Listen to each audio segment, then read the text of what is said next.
In this video, we take a closer look at all of today's Star Wars figure reveals for both the Vintage Collection and the Black Series. Hi there Star Wars collectors, and welcome to another Bossk Bounty video. So today we had another Hasbro Star Wars live stream, this time titled I Am Your Father's Day, to celebrate Father's Day in a few weeks time. And we have a fair amount of reveals to go through for both the Vintage Collection and the Black Series. So stick around for all of the details and my first impressions of the figures. But before we get started, the majority of these reveals will be up for pre-order tomorrow, June 10th at 1 PM Eastern Time or 6 PM in the UK at most major online retailers. So be sure to subscribe to the channel, and I will provide links for the pre-orders on the community page, and will also add them to the description of this video once I have them. With all that being said, if you happen to enjoy the video, leave a like and let's get into this. Okay, so first up, let's take a look at the Vintage Collection, and the first figure to be revealed is a repack of VC68 the Echo Base Rebel Trooper with all new photoreal deco. Now, although a repack is quite a typical way to start one of these, it is pleasing for a number of reasons that they have chosen VC68. First of all, it's a great figure. Secondly, it's an expensive one to buy on the secondary market. Thirdly, it's an army builder, which is always good. But perhaps most pleasing is that this figure is one that many fans and fan sites have been requesting as a smart repack, and it shows that Hasbro do listen to the community, something that is also apparent in these next three reveals, all for the Mandalorian.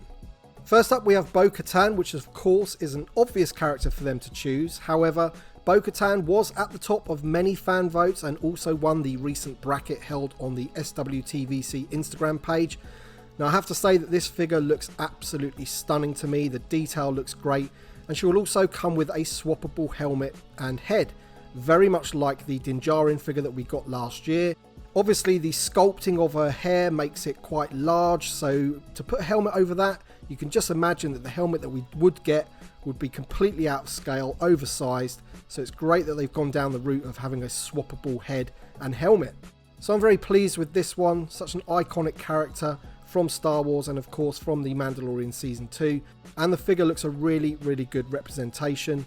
Now, the language the team used was very pleasing, with emphasis on all new sculpts for all three of these Vintage Collection reveals. Once again shows to me that they are listening. Now, of course, we do want even more all new sculpts, and there are so many figures for them to get to, but certainly it is an improvement on where we were this time last year.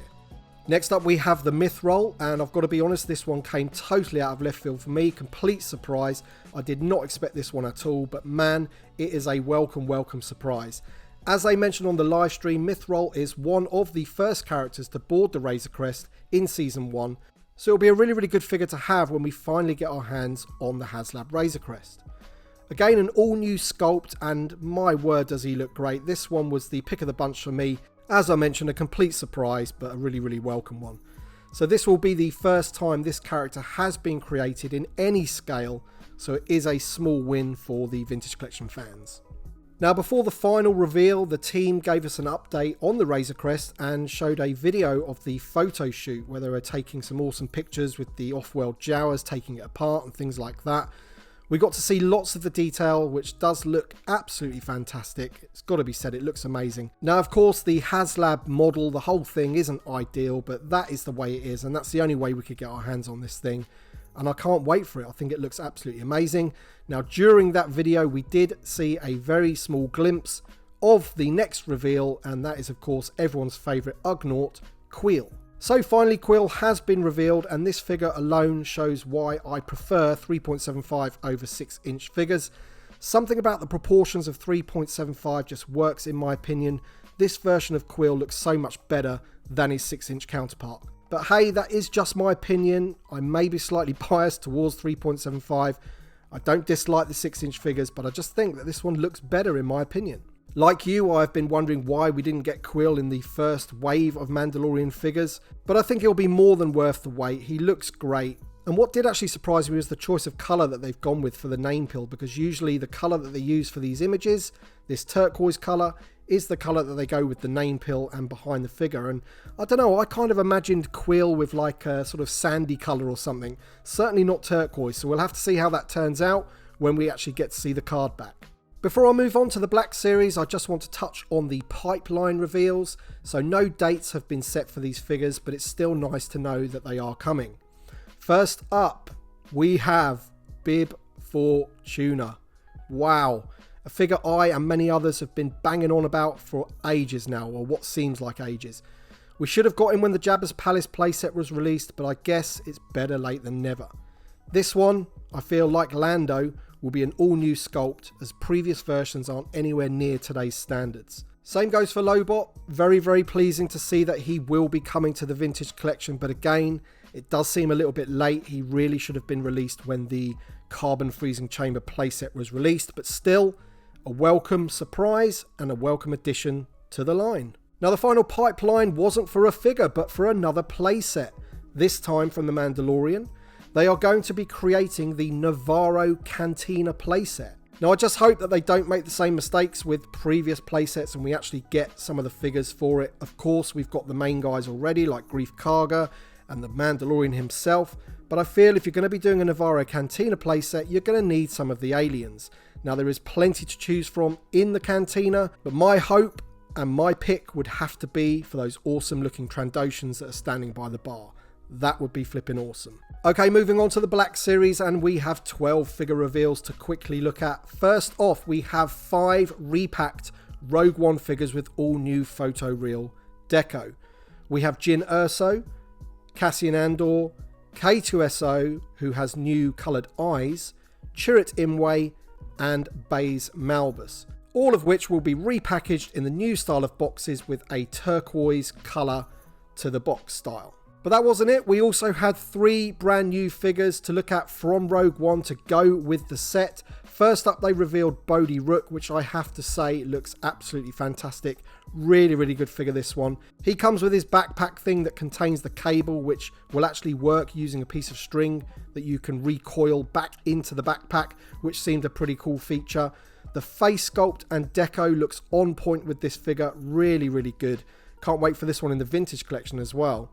Also revealed was the pilot Antok Merrick, which is of course we are already getting in the vintage collection, which is apparently the first pilot in the Black Series to not don a orange flight suit. Of course, he's going to have his famous blue one that he wore in Rogue One. Of course, he's blue leader, of course. And again, a really good head sculpt and face deco on this figure. Looks really, really good. Then as a complete surprise, they revealed Galen Erso, which again looks a very, very nice figure, but in my opinion, doesn't look quite as accurate as the Bodhi Rook figure, which is probably the pick of the bunch in my opinion. Galen came with the same Death Star plans that was packed in with the Rebel Fleet Trooper, so he only has the one small accessory. So basically, like Hasbro did with the Rebels crew last year, this is a way of updating older figures, getting them into the new style of packaging, but at the same time adding the missing characters. And as you can see, as I mentioned, they have gone for the turquoise box colour. Also revealed was the last wave of archive figures for the year, and in that wave was the Princess Leia with photo real, which I'm still not convinced looks too much like Carrie Fisher in my opinion. I think that one needed an all new head sculpt in my opinion. Obi-Wan Kenobi from Revenge of the Sith, again with photo real and apparently a more accurate hair colour, less ginger. And the popular Darth Revan, which is another highly sought after figure which costs quite a bit on the secondary market. And my personal favourite, the 501st Clone Trooper, which I believe was previously only available in a 4-pack with 3 other Clone Troopers. The 501st Clone Trooper is a great addition, especially with all the recent Clone Wars figures that have been added to the line. The Black Series also got a bunch of pipeline characters to look forward to, more than the vintage collection in fact, and these included a Jeddah Patrol Trooper, which looks a fairly easy one for them to do. It's just a Stormtrooper with a pauldron and a new backpack. Bib Fortuna, which of course we're getting in the vintage collection as well. He will look good as a 6-inch figure. Mayfeld in Trooper Disguise, which is one that I'm pretty jealous of that isn't coming to the vintage collection just yet. That figure will be really, really good. Same can be said for Fennec Shand. And this one, the Nomad Boba Fett, which I'm sure we will be getting in all scales. They can't not do that. It will sell like absolute hotcakes. Fantastic figure that'll be. And lastly, Cobb Vanth, which again, highly requested figure, so that'll be a good one for the future. Now, of course, all of these are pipeline figures, so we do not know any dates of when these are going to be coming out. You know, they're just figures for the future. But I guess the big news for the Black Series has to be the news that the next Star Wars Haslab project will be a Black Series item. Now, they did say that the Black Series is a too big a scale for vehicles, which I totally agree with. So therefore, this hints to me that either a group of figures such as the Cantina aliens, or perhaps a big creature such as the Rancor, will be that Haslab project. It'll be interesting to speculate on what it'll be, but that's kind of my feelings of how they'll go with it. But they did say there will be more information on that later on in the year.